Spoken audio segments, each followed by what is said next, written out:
Welcome to this week's check-in video. It's Saturday and just got home here from the wedding that we had this morning.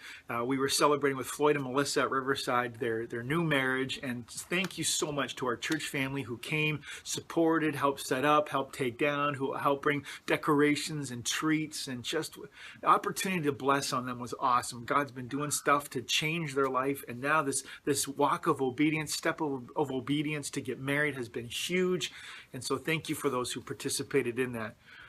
But it's amazing. Today is just a huge moment of celebration. Yesterday, I sat in the living room of a family who's sort of connected to Riverside, talking about a graveside service that's coming up in a couple of weeks and how to do that and the reception afterwards because of somebody who has passed on.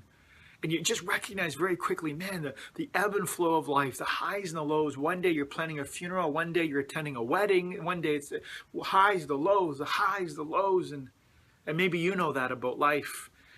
On Sunday, we're going to unpack the beginnings of the book of Ruth, and we know Naomi knows about that in life. She's got a family, right? She's got 2 kids, and she's got a husband, and things are good, but culturally, it's a low period of history for the people. They're not following God. They're doing their own thing, and then a famine hits, and so they leave Bethlehem, this family, and they head to Moab to try and find food, and it's there that her husband dies. And I couldn't begin to imagine the pain and the sorrow of walking down that road. Then her 2 sons marry Moabite women, and that's not a good call because they're not really supposed to do that. But then soon her kids die, and she is left with 2 daughters-in-law, with no sons, no land, right? No husband, no future, because to be a woman in that culture, if you don't have a husband to be married to, if you don't have kids to take care of, you don't own anything. You don't have a hope or a future, and so she's got pain in her heart, and she's in trouble because no lineage and no sons to take care of her. And she hears that God has brought food for his people back home, and so she packs up and she heads home. She gives her daughters-in-law the option, you can stay here. And Orpah takes that, and she stays. Her hope and future will be there back in Moab. But Ruth says, no, where you go, I go. Where you stay, I'll stay. Your people will be my people, and she has this commitment to Naomi.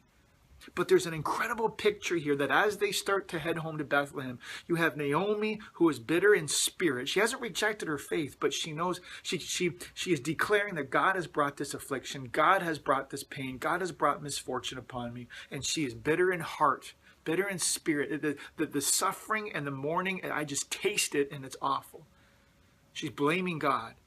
And you have Ruth, her daughter-in-law, who says, your people will be my people, your God will be my God.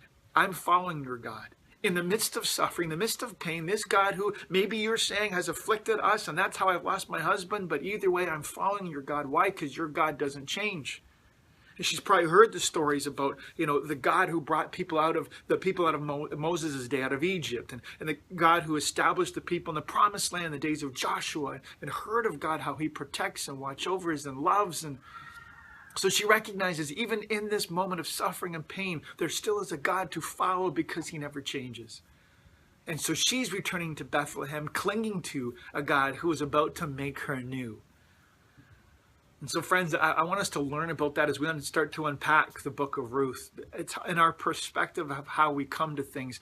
Let's not let the ebb and flow of life, the highs and lows, dictate and define who God is. That one day we love God, next day we blame God.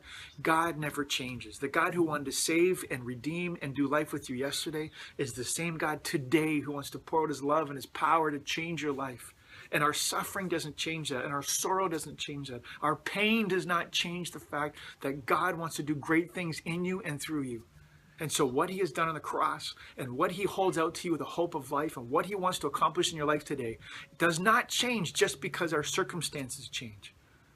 And so, friends, what I am learning and what I challenge you to is that in the circumstances that you're facing, if you are facing the brick wall, pain, sorrow, heartache, realize that it does not change who God is. And God is a God to run to cling to, and find hope and love and power from, because he still wants to do great things in and through you.